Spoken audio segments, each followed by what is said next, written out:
Greetings, friends. It's me, Wayman, and I'm kind of in a jam.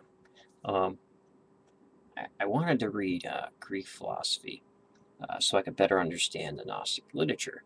And then after I got done reading some of that, like the dialogues of Plato, some stuff by Aristotle, um, I ended up totally revamping my ideas about New Testament literature.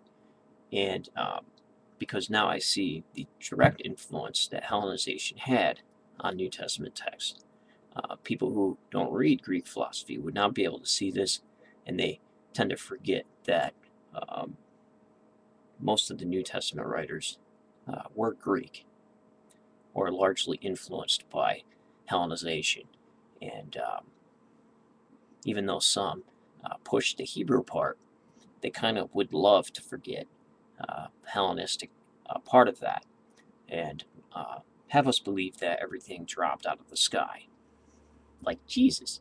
So I guess that the concept of the virtue of love was pretty much worked out uh,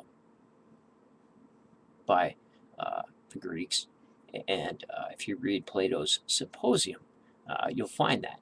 And I believe that uh, either intentionally or intentionally, it was worked into the gospel message. And uh, I think that Euripides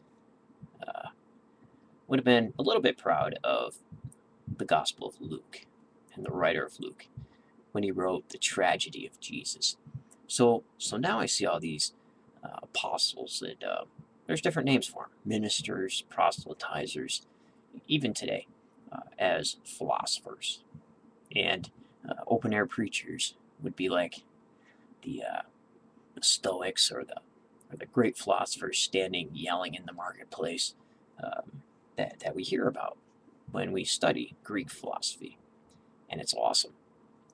So I'm going to give you a homework assignment, and you can read this text below on the virtue of love from Plato's Symposium.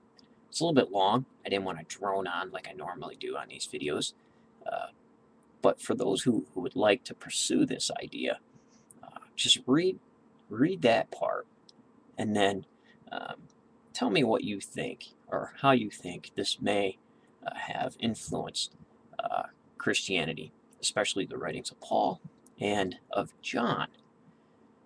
So I just found it amazing.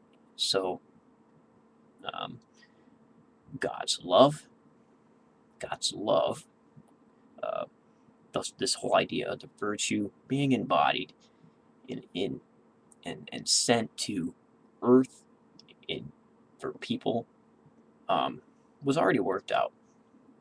And I believe that, as I said before, it was used. Um, so I smiled when I read it. Uh, it's very interesting. So take care, friends, and tell me what you think. Be well, and remember, if everybody's thinking alike, then somebody isn't thinking.